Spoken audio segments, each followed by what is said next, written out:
Unanuo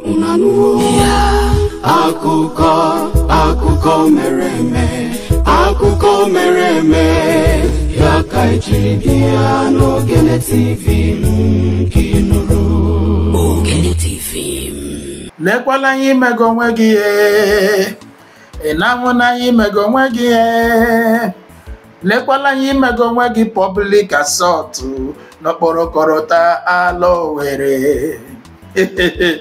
Hey, ekwe na ekwe n'isi ekwere. Mgbe anyị dị obere agụrụ egwu a, ihe agụrụ bụ lekwala anyị imego onwe gị public assault n'okporokọrọta n'ala Owerri. Mana tata nke abụrụzi n'okporokọrọta ala Owerri. Ededicate ga m egwu a to ndị gọọmenti ala obodo ahụ Nigeria, federal gọọmenti. Lekwala ihe unu mego onwe unu public assault n'ụlọ ikpe dị iche iche, mana nke Finland, mana nke obodo ahụ Nigeria.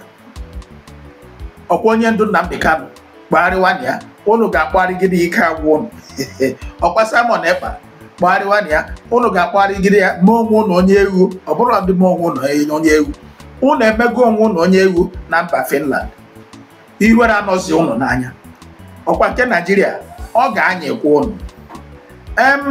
Tata ịmara ana m agwa unu na ọ naghị adị mma ịna nwanza nwunye ya maka na otu ya pere mpe. Ndị Igbo ji wee na-asị onye akpụrụ ụgwọ gbuo agụ asị na o gburu na werede. Achọkata ihe a na-agwa nwa mara mma anaghị afụ asị ya ga-ekuru mmiri saa ahụ.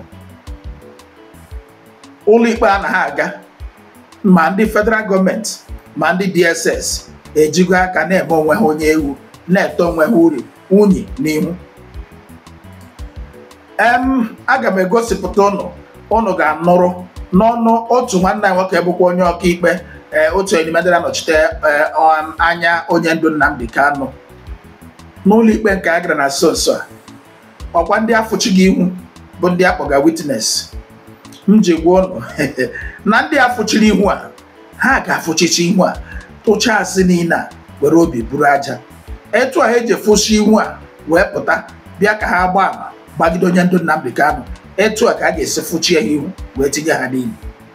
Imerime n'ime ha taa anaghị agbazi ama agbagide onwe ha. Ha na-egbu onwe ha mma n'ụkwụ, shooting themselves in the leg, na-agba onwe ha egbe n'ụkwụ. Onye nke ajụrụ ihe ọzọ ya akụ eriri gawa. Onye nke kwuo ịjụgharịa ya ọzọ ya ekwuo sọ ubi ka ya kwuru. Onye si ihe na-acha ụcha gị jụgharịa ya sọsị gịnị, ya si ya echebe ya si ojighị oji. Ihe a niile abụrụ ihe ha mego onwe ha ebe ha che na ha na-emegide onye ndu Nnamdi Kanu. Ọkwa onye nke pụtara tata ka a pụtara jụọ ya ajụjụ, ajụọ ya ihe ọzọ ya na-aza ihe ọzọ. Ajụ ya ihe banyere broadcast equipment ya kọrọ gbago ya kọrọ gbada. Imerime ihe niile ha kwu ma ọ kpọkirisi ndị mmadụ asị ha hụrụ n'aka ndị IPOB egburu ebe dị etu a gbuo ebe dị etu a, ma awụla otu evidence ọ nweghị nke a na-ahụ. Ka ọ dị ugbu a ọbụla dị jọji anaghị achọ ị na-emezi ndị a akaji n'ụlọ ikpe. Ọ na ha achọ ịgwa ha na ọ dị ka ha ya asụ efe. Ọ na-achọ ime ha ka ha mata na akwadoghị akwado wee bịa. Obere nwa na-ama iri elu obi ga-esi gị ike ka ị mara. Obere nwa na-ama iri elu obi ga-esi gị ike ka ị mara amara. Agwara m ụnụ na mgbe ụfọdụ ọ bụghị ihe nwata bụrụ n'obi gị ikpe ka a na-ekpere ya. Mana ihe ndị a na-amaghị bụ na nwatakịrị na-eche ka o si eri inine na-eche ka o si agba nwatakịrị afọ. A ga-ekpechi ikpe onye ndu a ihere abụrụ ma nke onye ukwu n'ime ha ma nke onye nta. Southeast politicians ihere ga-abụ nke ha. Southeast governors ihere ga-abụ nke ha. Southeast traditional rulers ihere ga-abụ nke ha. Ma Chinasa Nworu ma Uche Mefo na ndị otu ha ihere ga-abụ nke unu. Ka a na-aga n'obi ka ji na-aga. Ọ bụghị m na-eme onye igwe mgbe ọ pụrụ n'ugwu, nwaanyị otele ukwu ga-ama ihe o mere onwe ya mgbe ọsọsọ. Ọkwa okwu a ka o si na-ada ugbu a ụmụ Chineke anyị na ha ahụ azụ Owerri ndị anyị gaje ebe ha. Anyị na ha afụ ji ga n'ubi na nke ga n'ọba, mana ka anyị werekwe na ya nwayọọ na alawa alarube aga na-alakwa, anyị alarubeghị aga na-alakwa, mana a ga-ahụrịrị isi okwu a ga-ebi in the favor of onye ndu. O nwere ihe ndị m ga-egosipụta na ebe a taa unu ga-anụrụ, ma n'ọnụ otu nwanne anyị nwoke barrister Darlington, unu ga-anụrụ mmiri okwu ya, nụrụ ọnụ otu nwanne anyị nwoke nke ọzọ Dele Farotimi, ma nụrụkwa n'ọnụ onye ọkaikpe ndị na-ekwuchite ọnụ onye ndu Nnamdi Kanu. Unu ga na ihe ndị shi ha n'ọnụ wepụta taa ka unu fụ na ọ bụrụ ma anyị nwewe aṅụrị, anyị kwesịrị na ugbu a na-enwe aṅụrị, ka anyị kwadobenụ iti mkpu ọṅụ. Hey, ụra ga-eji onye nwụrụ anwụ afọ. Ọ dị mma, aga m atụfie oge unu, aga m ahapụ unu ugbu a ka unu ji anya unu wee kirie, gbara anya unu ekeresimesi, nụrụ ihe si n'ọnụ nwanne nwoke wee pụta. Thank you very much. Today, PW4, known as DDD, continued in his testimony before the court, and he further identified the statements he made, his evidences in the previous sitting. He acknowledged that he attended the container as well as the exhibit said, which is the transmitter. He also went further to give more evidence with respect to the happenings, the killing of Bulat, the killing of Ikonso, and the issues of sit at home. Under cross-examination, he admitted that Bulat was killed on a Sunday, contrary to the assertion that he was killed on a Monday. He also admitted under cross-examination that one of the documents he tendered, and that is the Vanguard online publication, which he tendered in the last sitting. He admitted that anybody who releases such confessional statements to the police, to the public, or to the press is acting prejudicially. There are so many other evidences he gave, which we may not analyze at this point in time, because we do not want anything that will hamper or reduce the integrity of our matter. We strongly believe that the prosecution is most likely going to close this case before Friday, or not before Friday. It all depends on what happens tomorrow, being Thursday, when a new witness is most likely going to be presented by the prosecution according to the prosecution's lead counsel. So if they present that witness, we'll know what the witness will say and possibly cross-examine him either the same tomorrow or on Friday. But we thank God for everything, and as we always say, the level we have gone so far is the level I call the Surugede level. Even the monk, that is the spirit, the dance of the spirit.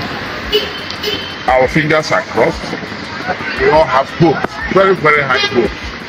And it's our very strong belief that Omo Chineke, wherever we are, will continue to maintain the peace as we have always been known to maintain.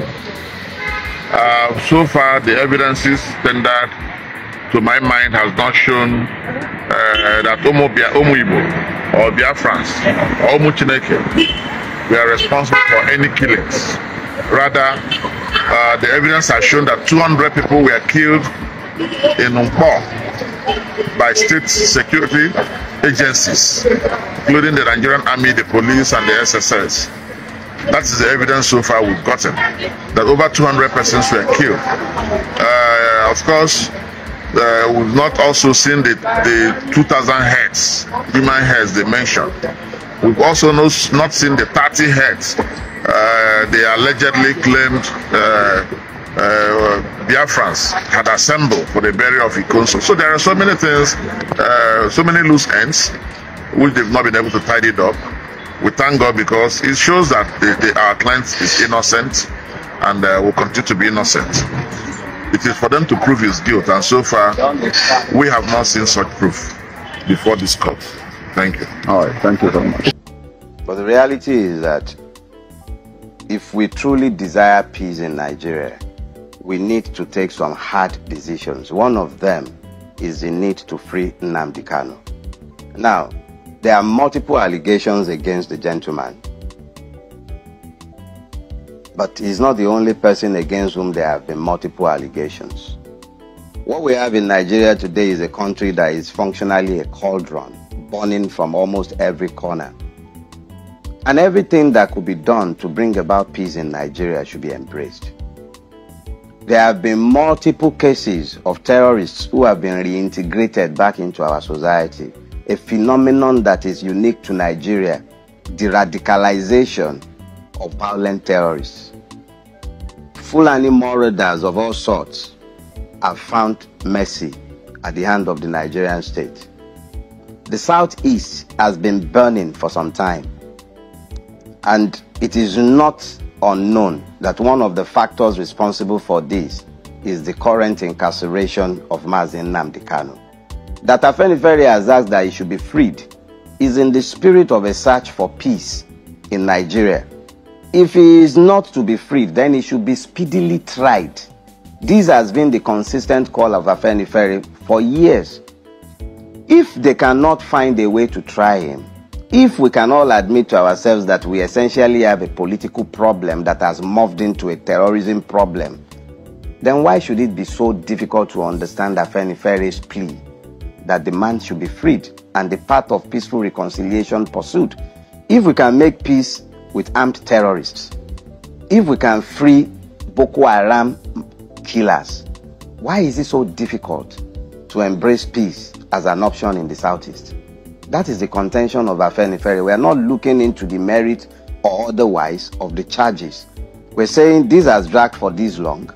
Nothing of substance has been achieved. Peace has not been restored. And there is a veritable path to peace if you free him and engage with the dissidents in the southeast. That has been the position of Afenifere and every well-meaning Nigerian actually. You are prosecuting Nnamdi Kanu, but you refuse to prosecute those people who are taking hostage some communities and states in the north, hoisting their flag, declaring their own state of whatever is the Islamic State. No, what do you call that one? That the Secretary General are telling you now to protect yourself against these killer headsmen and terrorists. So they have validated what he was saying. They have validated it. So the federal government should be brought to that court to answer for that particular order. They have ordered us to protect ourselves. The army chief said it. The NSS said it. So the federal government, that court should be brought there for them to come and tell us why they ask Nigeria to arm themselves and protect themselves. That human said it. All of them should come to that court and tell us why they say we should arm ourselves and protect ourselves. But Mr. Darlington, I want to say this again. Now, the witness who read from the letter insisted that Kanu's broadcast were followed by coordinated attacks on police stations and correctional facilities, resulting in the loss of lives and, of course, property. It came in today. The army barracks that have been terrorized and the soldiers killed. Many years after this broadcast was said to have been done, it was Kanu that caused it, Abi. Please answer this question. It's very important.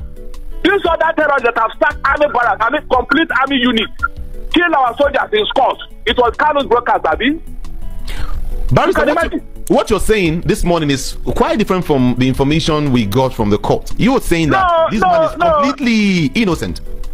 No, it cannot be different. It's the same. It's the same act of violence, and they are claiming that now they can't cause.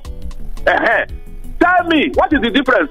These other people that have sacked army barracks, kill them, kill our military. It was not. Kanu has been, he has been cited several times, calling Nigeria several names. All right, he has been heard like Nigeria is a zoo, Nigeria is and he called for resistance against what he termed as Fulani domination, just as he accused Igbo political leaders of betraying their people and so many other things. And so many people are feeling, no, this is inciting violence.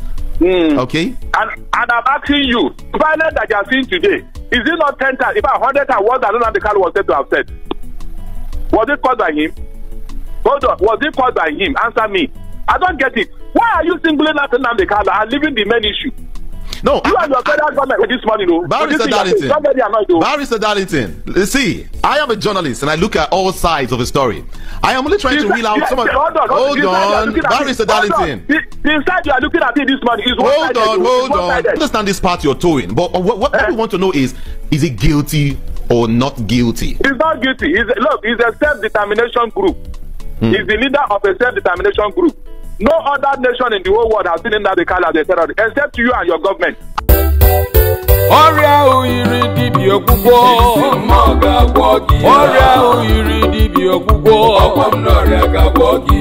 Now, what will be the name of that sickness we don't introduce you to plenty doctors? Still yet no result. Jiximore, he go treat am one hand. Now before them talk say some sickness na obrina Georgia, but now obrina Jiximore, whether na cancer o, fibroid o, stroke o, or you be man, your King James no dey respond well. No worry yourself.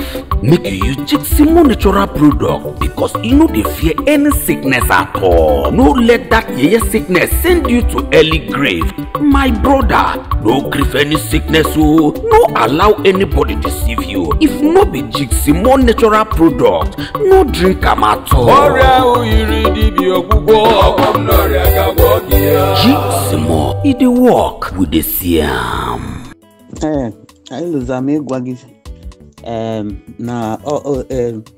Jiximore. I'm mangozia every week. Yotago. Ngoya too. That is so onu chapoma for nucha. That is in welo wem.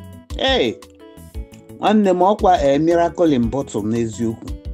Dalo onnam. Ogwon noria. Go bukwa. Ogwon noria. Chineke kene deria. Isiko. My Jiximore no. Ome mi fe etrum nanya. Nugo. Anyway, I want to finger wagina bro. Chuku dubegi o nam. Makodi banna jisike o chuku bagume o. Bye love bye. Odema kono no no mro pi ugbu a. Noro kwa yesi no no nwanne anyị nwoke nke ọzọ wepụta maka esi n'aka nwanne anyị dị na mba ya bụ dele farot bi wepụta.